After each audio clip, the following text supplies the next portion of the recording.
Did anyone ever tell you the brutal truth about life after 80? Crossing into your 80s brings a quiet shift that few people talk about.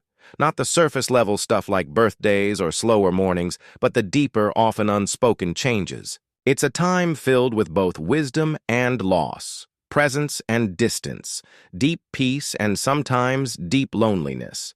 And if you're not prepared for some of those shifts, they can catch you off guard, leaving you wondering, why didn't someone tell me? In this video, we're walking through 5 brutal realities of life after 80. Not to scare you, not to depress you, but to offer clarity. Because when you see these things coming, you're no longer at their mercy, you can prepare for them, and you can meet them with strength instead of surprise. We'll talk about the shrinking circles, the body that doesn't bounce back the way it used to, the creeping dependence that feels uncomfortable, even when it's necessary, the quiet way society starts to overlook you, and that strange ache that shows up when old regrets meet too much time and too little purpose. Stay with us until the end, because while some of these truths may feel heavy, they also open the door to something powerful: acceptance, resilience, and a chance to shape the final stretch of life with the kind of dignity no one else gets to define. But you? Let's talk about what really happens after 80 and how you can walk through it with open eyes, steady hands, and your head held high. Number 1, a social circle that quietly disappears. One of the first realities that hits after 80 isn't physical, it's relational. The people who once filled your world begin to fade, often without warning. Friends pass, neighbors move, siblings grow quiet, even longtime companions who once called every week start calling every few months. It's not personal, it's just time, but it leaves a space that can feel hollow. No matter how strong or independent you are, you wake up one morning and realize the phone doesn't ring like it used to.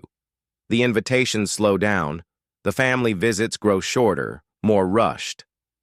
People still love you, but they're busy or distracted, or dealing with their own aging in different ways. And slowly, the everyday interactions that once kept your life rich with voices and laughter start thinning out. This isn't something anyone prepares you for. In your 60s and even 70s, most people are still around. There's energy, movement, check-ins. But after 80, there's a shift. You begin to outlive people. You begin to outpace conversations. And that shift is quiet. So quiet that at first you might not even notice it's happened. I knew a man named Walter, 84, who used to go to the same coffee shop every morning for years. The staff knew his order. His friends met him there without texting first. It was a rhythm. But over time, those friends stopped coming.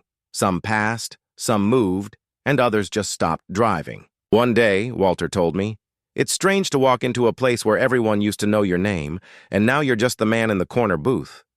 The pain of that kind of loneliness isn't always loud. It doesn't always come with tears or visible grief.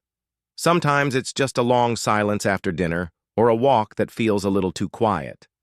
It's realizing that the list of people who really know you is getting shorter, and you can't stop it. But knowing this reality means you can do something about it. You can open new doors even when others have closed. You can stay connected on your terms, whether through a church group, a weekly lunch, a phone call you initiate, or even a letter. Because after 80, connection doesn't come to you the way it once did. You have to go get it, and that takes courage. But you've made it this far. You already have that courage in you. Number 2, a body that stops bouncing back. By the time you reach 80, your body doesn't whisper. It speaks clearly. The little aches that used to come and go now linger. The fatigue that once passed after a nap might stretch into the next day. And the truth that catches many people off guard is this: after 80, even small health problems can change your life overnight. You might wake up feeling fine, go about your day, and by evening, something feels off. A little dizziness, a sore leg, a cough that sticks around longer than expected. And suddenly, you're sitting in a waiting room, hearing words like monitoring, imaging, or possible admission. What used to be brushed off with rest now demands attention. And often, there's no going back to how things were before. What makes this stage so difficult? isn't just the physical pain, it's the unpredictability. You can do everything right, eat well, move gently, get your sleep, and still feel like your body is one step ahead of you, making decisions you didn't agree to. A misstep on the stairs can lead to weeks of recovery. A stomach bug can drain you for days. And even when you recover, things don't always return to normal. Your balance might feel off. Your breathing might take more effort. The bounce back isn't what it used to be. I once met a woman named Gloria, 81, who was sharp, active, and proud of her independence. She loved tending her backyard garden, walking the neighborhood, staying engaged with her book club. But after a minor fall while trimming a rose bush, everything changed. It wasn't the injury, it was the aftermath. Weeks of rest turned into months of reduced strength. Her confidence slipped. "I thought I was just taking a break," she said, "but my body treated it like a full stop. That's the part no one tells you. At 80, rest is not always restorative in the same way. It can turn into decline if you're not careful. And sometimes, even when you're careful, your body decides to slow down anyway. You realize you're not bouncing back, you're adapting forward. But here's the strength in knowing this. You start honoring your energy more wisely. You learn to pace yourself, not out of fear, but out of respect for what your body has carried you through. You treat health not as a guarantee, but as a daily practice, a sacred one. And when you do that, even if the bounce is gone, your footing becomes steadier. You walk slower, but more aware. You rest longer, but more intentionally. And you begin to see that even a slower body can still carry a strong spirit. If you're still watching this video and finding these insights valuable, please comment number 2 below to let me know you're here. And if you haven't subscribed yet, I recommend you subscribe and turn on the bell so you don't miss any videos. Your support helps us continue creating good content to inform and inspire you. Now let's move forward. Number 3, a growing need for help, no matter how independent you are. One of the hardest pills to swallow after 80 is this. You start needing help for things you used to do without thinking. It doesn't happen all at once. It creeps in quietly, subtly, until one day you notice. You're avoiding the high cabinets. You're holding on to the railing just a little tighter. You're hesitating before getting behind the wheel on a rainy day. And even though part of you still feels capable, another part knows some things aren't as easy anymore.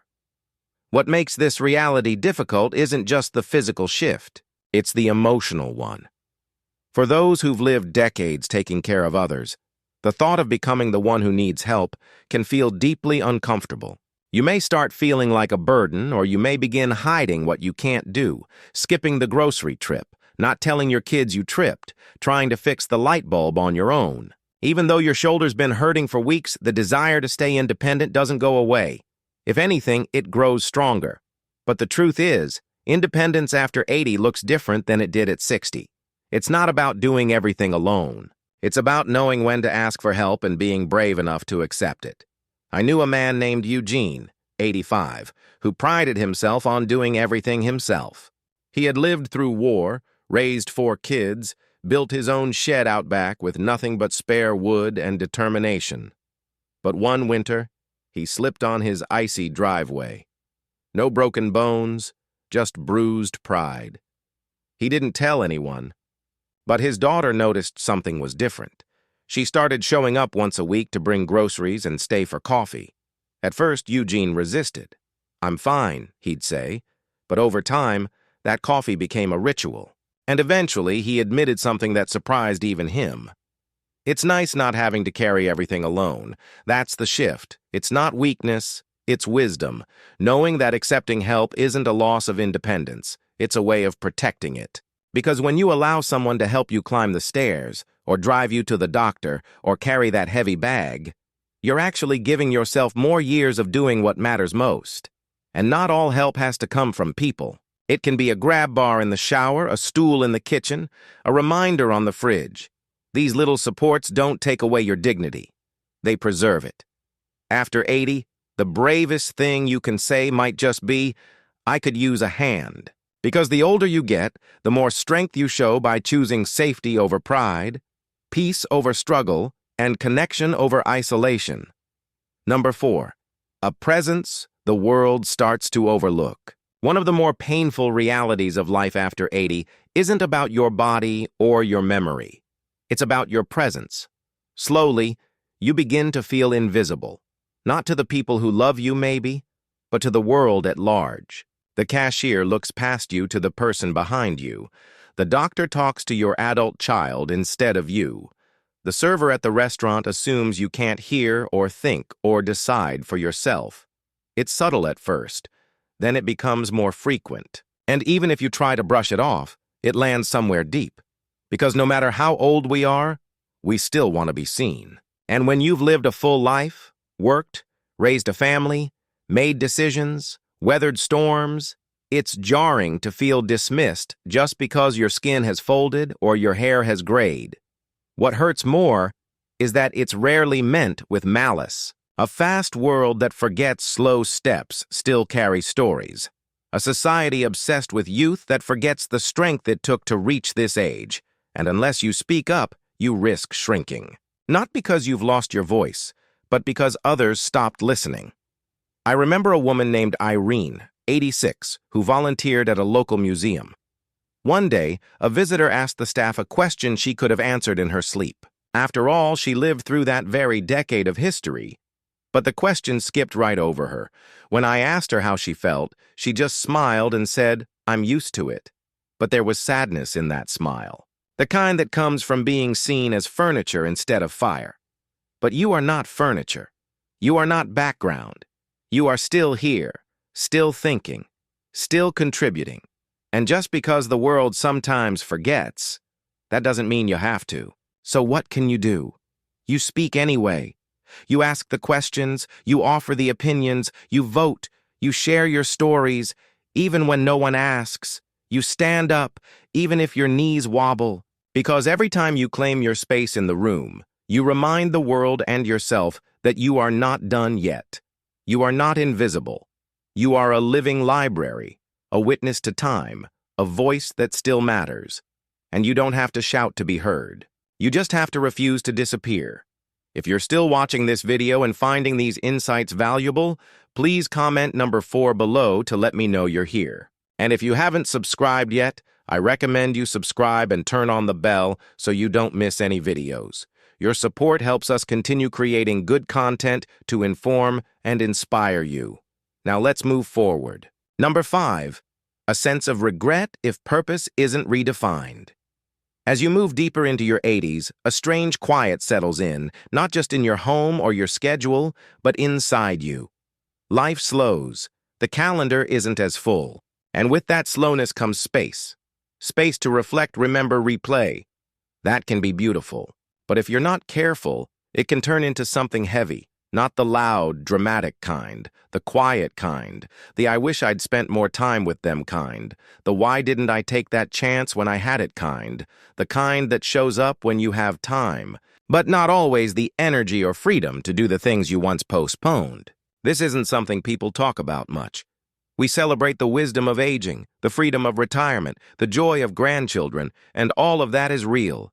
But so is the lingering question that often goes unspoken. What now? If you've spent your whole life working, giving, running, raising, serving, and then it all stops, it can feel like your purpose is fading with it. I knew a man named Stanley, 88. He had been a teacher for over 40 years. After he retired, he felt proud but also strangely hollow. "No one needs me anymore," he said once. But that wasn't true. He just hadn't yet found a new way to be needed, because purpose doesn't retire. It changes shape. Maybe you don't build houses anymore, but you build confidence in your great-grandkids with your stories. Maybe you don't lead meetings, but you lead with presence when someone is grieving. Maybe you don't solve big problems, but you solve loneliness with a smile to a neighbor. The danger of regret isn't that you've made mistakes, we all have. It's that you sit in them too long without turning them into something meaningful. But when you redefine purpose, not as productivity, but as presence, you begin to realize that you still have so much to give, not just to others, but to yourself. Because the most important work you'll do after 80 may not be for legacy or applause. It may be this waking up with kindness in your heart, curiosity in your eyes, and enough courage to ask, how can I bring light today, even if just a little? That's not regret, that's redemption, and it's never too late to find it. Final thoughts. Reaching your 80s is no small thing. It's a landmark built on decades of love, loss, effort, change, and resilience. But with that strength comes new challenges, some of them subtle, others hard to ignore. And facing these realities doesn't make you weak, it makes you honest. It means you've lived long enough to see life for what it truly is, unpredictable, sometimes unfair, but still deeply worth showing up for. So, which of these 5 realities struck you the most? Was it the silence that comes when your social world begins to shrink? The frustration of a body that doesn't recover like it used to? The discomfort of needing help when you've spent a lifetime being the helper? Or maybe it was the invisible feeling that comes when the world moves too fast to see you, or the ache that grows when your purpose isn't clear anymore. Whatever it was, I hope you felt seen. Because the truth is, you're not alone in any of this.